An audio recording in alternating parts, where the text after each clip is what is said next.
예배 가운데 주시는 하나님의 말씀은 구약성경 요나서 4장 10절에서 11절 말씀입니다.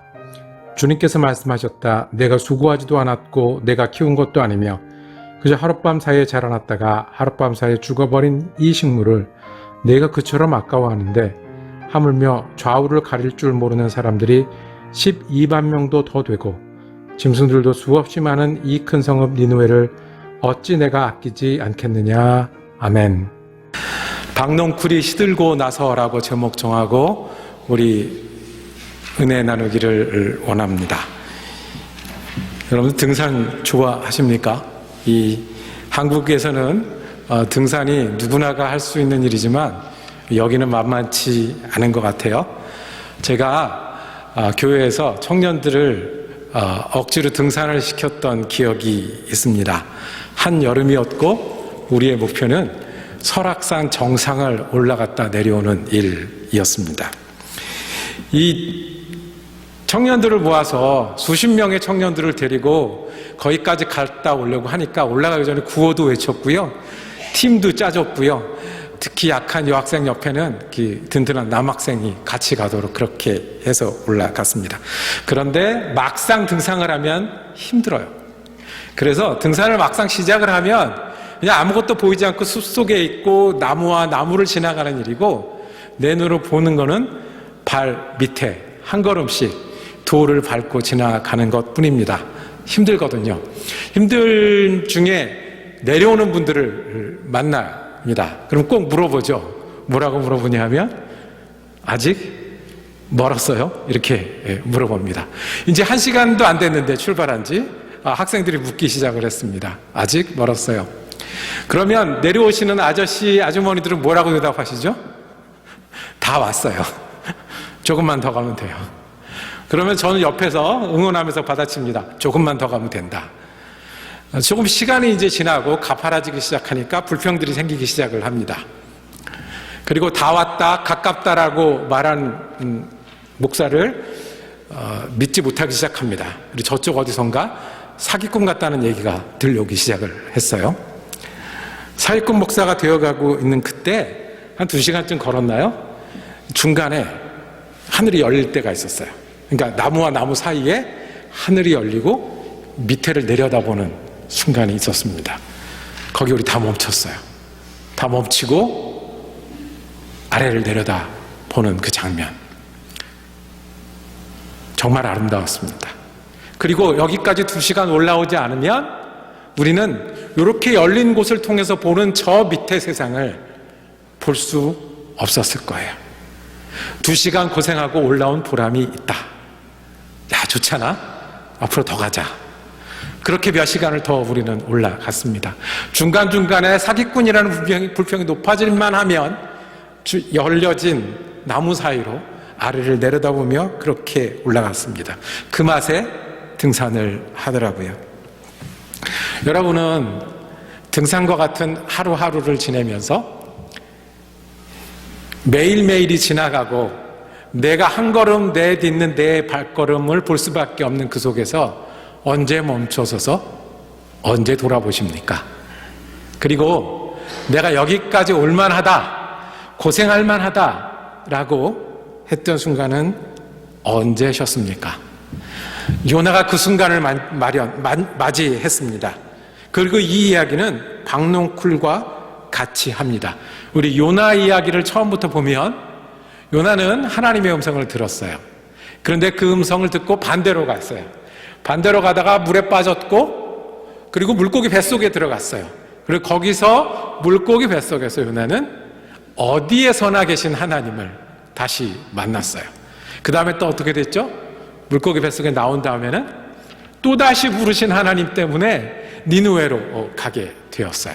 3장에 가면 니느웨로 간 요나 이야기가 나옵니다. 요나가 하나님의 말씀을 전합니다. 40일이 있으면 이 성이 무너지리라. 그리고 그 다음 이야기가 오늘 함께 읽은 이야기입니다. 요나는 이 일을 싫어했어요. 하나님께서 니느웨에 가서 복음을 전하는, 하나님의 음성을 전하는 일을 싫어했어요. 그래서 정반대로 도망가기까지 했어요. 억지로 하긴 했지만 이 일이 정말로 이루어지는 것을 기대하지 않았어요. 니느웨가 잘 되면 이스라엘이 위험한데. 그래서 어떻게 되는지 살펴보기를 원했어요. 지금 같은 여름이었을 거고요. 박농쿨이 그늘을 만들어줬다고 그랬어요. 그 박농쿨 안에 있다가 박농쿨이 사라지고 나니까, 그래서 햇볕 밑에 있고 나니까 오늘 말씀에 읽은 것처럼 차라리 내가 죽는 게 낫겠습니다라고 불평하는 요나가 있습니다. 그리고 이번에는 니느웨를 위해서가 아니라 요나에게만 들리는 하나님의 말씀이 있었습니다.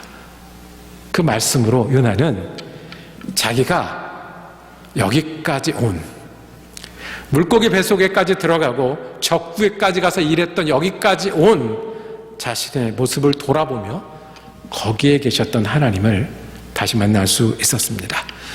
박농쿨이 사라지고 나서야 생긴 요나의 믿음, 박농쿨이 없어지고 나니까 발견한 하나님 말씀입니다. 첫째는 하나님은 아끼시는 하나님입니다. 어떤 하나님이요? 아끼시는 하나님이에요. 박농쿨이 생겼을 때 요나는 되게 좋아했습니다. 6절에 보니까 그를 편안하게 해주셨다. 박농쿨 때문에 요나는 기분이 무척 좋았다. 이렇게 얘기를 했어요. 여러분 아시지만 한여름에 햇볕 밑에랑 그늘이 있으면 차이가 굉장히 큽니다. 실제로 온도계를 재보면 몇 도 차이 안 난대요. 그런데 체감하는, 우리가 느끼는 온도는 섭씨로 10도 정도까지 차이가 난대요. 파렌하이트는 18도, 17도 정도 되는 거죠. 그 정도까지 차이가 난대요. 요나는 지금 햇볕 밑에 있다가 그늘이 생겼으니 기뻤다, 즐거웠다, 편안했다라고 얘기를 했습니다. 그게 없어지니까 반대로 이번에는 화가 났다고 이야기를 합니다. 그 화가 난 이야기, 내게 소중한 것이었는데, 나를 위한 것이었는데, 그리고 요나는 그 화 속에 하나님을 향한 화가 있었어요. 왜냐하면 하나님 주실 수도 있는데, 하나님 박농쿨 주셨잖아요. 근데 또 하나님 또 걷어가시는 건 뭐예요? 하나님 또 지금 이렇게 햇볕 밑에 노는 건 뭐예요? 그러니 요나가 화가 났다라고. 박농쿨 하나 때문에, 실은 그 속에 있는 화가 이 사건으로 인해서 하나님 앞에 쏟아져 나오는 그런 순간이었습니다. 차라리 그냥 물고기 뱃속에서 죽을 걸. 그때 주님께서 두드리셨습니다. 왜 박농쿨을 없앴는지도 말씀하셨습니다. 너 박농쿨 소중하지? 그러면 이제부터 내 말을 들으라고 말씀합니다. 우리 오늘 함께 읽은 말씀 마지막 절 한번 다시 읽어볼까요? 오늘의 요절 말씀, 가장 중요한 말씀입니다. 하나님이 화를 내는 요나에게 대답하신 말씀입니다. 11절입니다. 시작. 하물며 좌우를 가릴 줄 모르는 사람들이 12만 명도 더 되고 짐승들도 수없이 많은 이 큰 성읍 니느웨를 어찌 내가 아끼지 않겠느냐. 화를 내는 요나에게, 맞다, 아수르가 회개할 나라가 아니야. 아수르는 심판을 하는 나라가 맞아. 12절에 이 표현을 그렇게 하셨죠. 좌우를 가릴 줄 모르는 사람들. 여호와 하나님이 누구신지, 그리고 바르게 사는 게 어떤 것인지도 모르고 그저 힘으로, 이기심으로 살아가는 그 사람들, 맞다. 그런데 내가 아낀다. 왜냐하면 거기에는 몇 명이나 있다고요?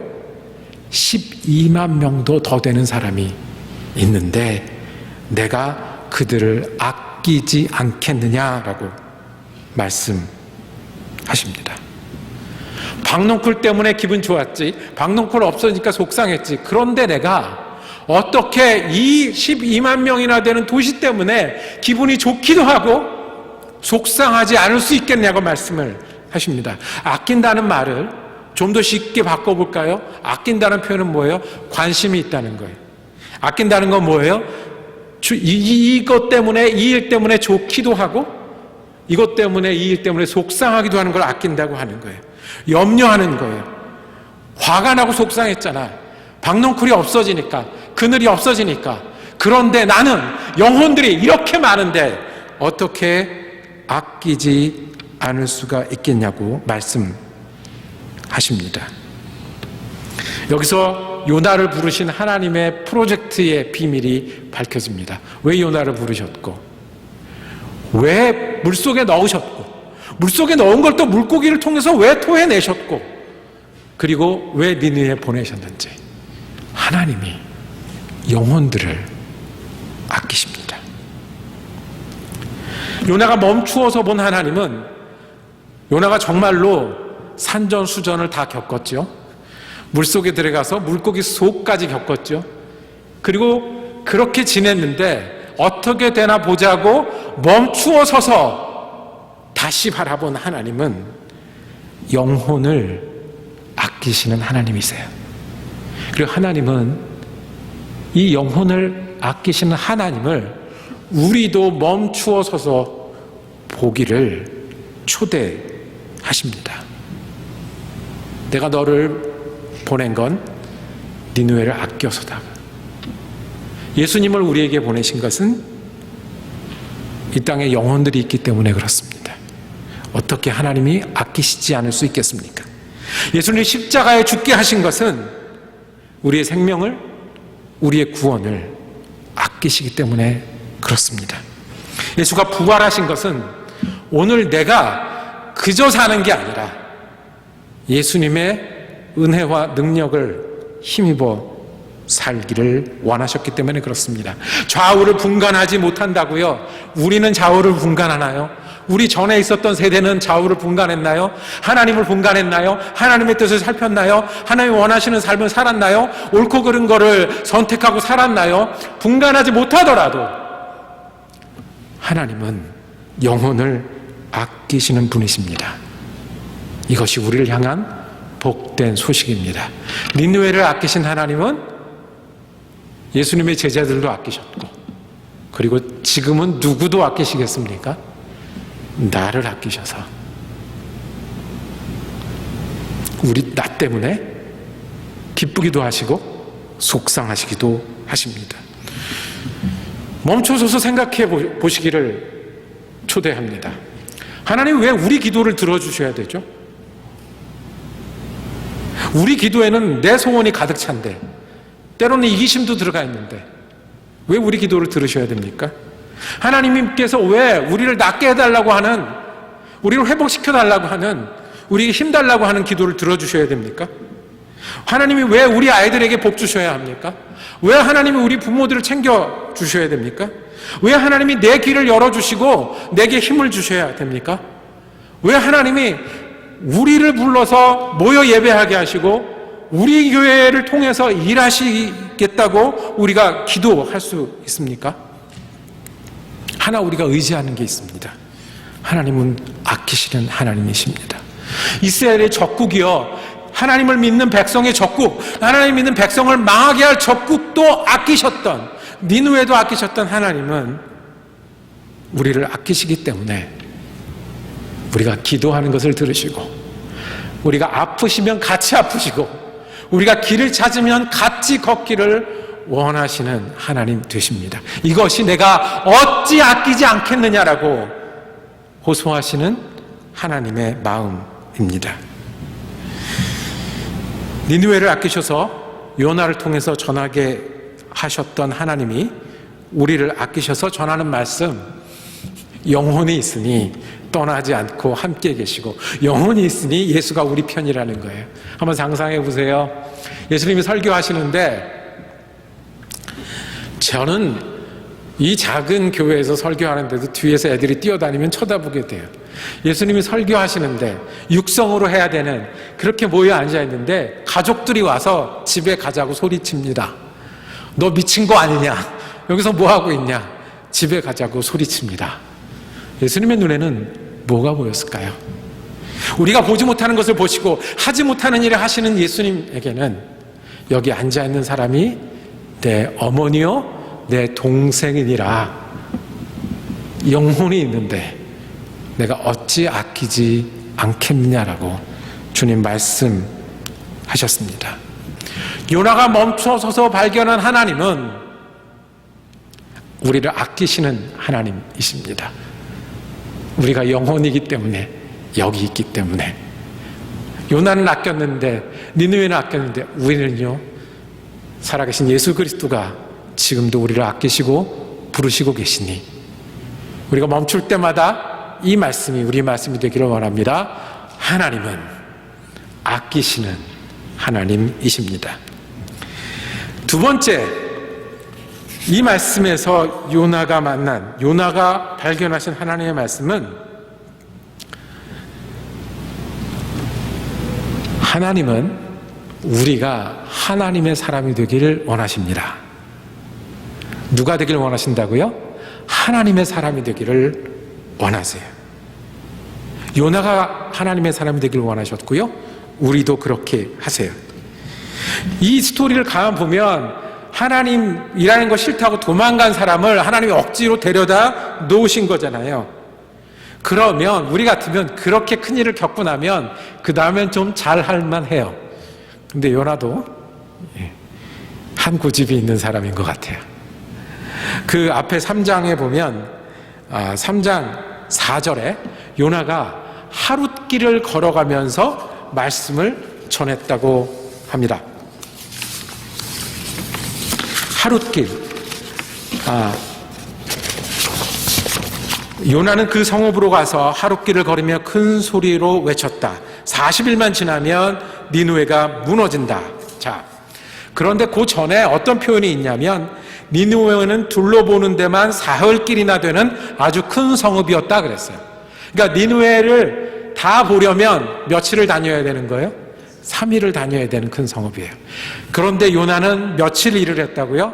하룻길을 다니면서 일을 했어요. 신나서 일을 한 게 아니라고요. 열정적으로 일을 한 게 아니고 나를 들여서 일을 한 게 아니에요. 하라고 하시니까, 해야 되니까 하루 정도 일을 했어요. 그리고 나서 그 다음에 어떤 일이 일어나는지 보자. 만약에 내가 전한 것 때문에 이 사람들이 돌이키면 나는 좋아요, 싫어요? 싫어요. 니느웨가 망했으면 좋겠어요. 니느웨가 잘 되면 우리나라 위험한데 니느웨가 망했으면 좋겠어요. 하나님이 시킨 일이 있으니까 억지로 하루 하고 그 다음에 어떻게 되는지 보자 한 거예요.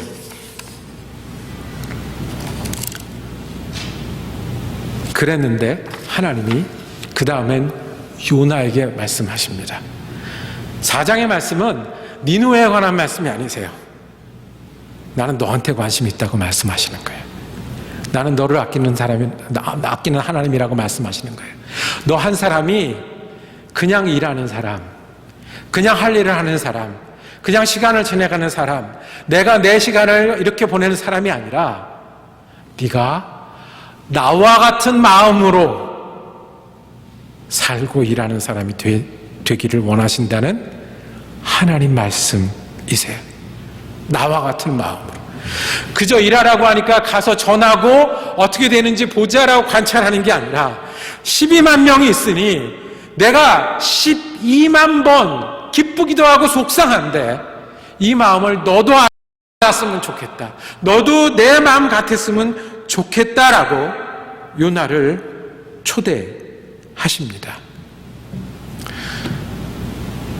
예수를 믿는 일이 이런 거라고 우리에게 말씀하시는 거예요. 예수를 믿으니까 교회에 다녀야지. 우리가 교회 안 다녀도 하나님 일하십니다. 예수를 믿으니까 내가 예배는 앉아 있어야지. 하나님이 그 우리의 마음을 헤아리지 못하실까요? 교회 오면 일하라 그래. 일하면 힘들어. 교회 일은 하고도 칭찬도 없어. 하나님이 정말 그런 일을 하기를 원하실까요? 하나님 우리가 그렇게 교회에 모이고 그렇게 예수 믿기를 원하실까요? 안 믿는 것보다 나으니까 예수 믿으니까 그렇게 원하실까요? 하나님은 요나가요 그 하나님의 마음을 나눠 갖기를 원하셨어요. 박농쿨 하나 때문에 속상하기도 하고 화도 나고 기쁨도 있는데 영혼들 때문에 내가 이렇게 기쁠 수도 있고 속상하기도 하고 내 아들을 주어주기까지 이 일을 하고 싶은데 너도 그 마음을 나눠받는 사람이 되었으면 좋겠다. 내가 너를 거기에 초대한다. 그저 일 시켰으니, 음성을 들었으니 일하는 거 말고 그 마음이 되었으면 좋겠다. 우리에게도 초대하십니다. 우리가 하나님 믿으니 하나님 좋아하실 거예요. 우리가 예배를 소중하게 생각하면 하나님 기뻐하실 거예요. 그런데 하나님, 우리가 하나님의 사람이 되기를 원합니다. 나 하나님 믿는 거 좋고요, 내가 이런 거 하는 거 의미 있고, 더 나가서 정말 하나님 마음 같은 마음 우리도 나눠가지고 믿고 사는 그 삶으로 우리를 초대하십니다. 내가 이렇게 아꼈으니 그 마음 너도 갖고 이랬으면 좋겠다. 내가 너희를 그렇게 만나길 원하니 너희도 예배하러 왔으면 좋겠다. 내가 너와 함께 하고 싶은 일도 있으니 너희가 그 일에 감사함과 기쁨을 알았으면 좋겠다라고 하나님 요나를 통해서 우리에게 초대하시는 겁니다. 말씀을 정리하도록 하겠습니다. 등산은 중간에 서서 내려다보는 맛에 하게 됩니다. 거기까지 고생했지만 거기 아니면 볼 수 없는 아름다움 때문에 힘이 나고 계속 올라갑니다. 요나가 멈춰서서 하나님이 어떤 하나님인지를 다시 발견하는 자리가 있었습니다. 하나님은 아끼시는 하나님이셨습니다. 니느웨도 아끼시니 요나도 아끼시고, 요나도 아끼시니 우리도 아끼시고, 그래서 예수 그리스도까지 우리에게 오시고 발을 닦아서까지 우리가 돌이키고 주님을 찾기를 원하시는 그 아끼시는 하나님이 우리 주님이십니다. 그리고 그 아끼시는 하나님의 마음을 우리가 알고 나누어 받기를 초대하십니다. 예배 가운데 주시는 은혜를 알기를 원하시고, 주님 순종할 때 가지는 기쁨을 알기를 원하시고, 예수 이름으로 사랑할 때 우리 가운데 계신 예수님을 서로 보는 그 아끼시는 하나님을 나누어 받기를 원하십니다. 우리 교회가, 우리 예배가 멈춰서서 그 하나님의 마음을 나눠받는 우리가 되기를 원합니다. 그래서 아끼시는 하나님 때문에, 나를 아끼시는 하나님 때문에 나도 하나님의 마음을 아끼고, 내가 하나님을 맡기기 때문에 하나님이 아끼시는 사람들과 사랑하고 나누는 우리가 되기를 원합니다. 그냥 올라가는 게 아니라, 그냥 예수 믿는 게 아니라, 아끼시는 하나님 때문에 예수 믿고, 아끼시는 하나님 마음 때문에 기쁨과 새 힘으로 사는 저와 여러분이 되기를 축복합니다. 기도하겠습니다. 주님, 우리가 힘들고 어려울 때 우리를 아끼시는 하나님을 기억하고 믿게 하여 주시옵소서. 우리의 환경이 우리를 거스릴 때도 이 아끼시는 하나님이 우리 하나님을 선포하고 의지하게 하여 주시옵소서. 그리고 하루하루 지낼 때마다, 일주일에 모일 때마다, 우리가 주님을 찾을 때마다 그저 하루를 지내고 내 시간이 아니라, 뿐만 아니라 하나님의 사람으로 하나님의 아끼시는 마음을 나누어 가지고 사는 우리가 되게 하여 주시옵소서. 그래서 하나님의 기쁨이 우리의 기쁨이 되고, 하나님의 안타까움이 우리의 안타까움이 되어 하나님의 사람으로 살아가는 우리가 되게 하여 주시옵소서. 우리 주님 예수 그리스도 이름으로 기도드립니다. 아멘.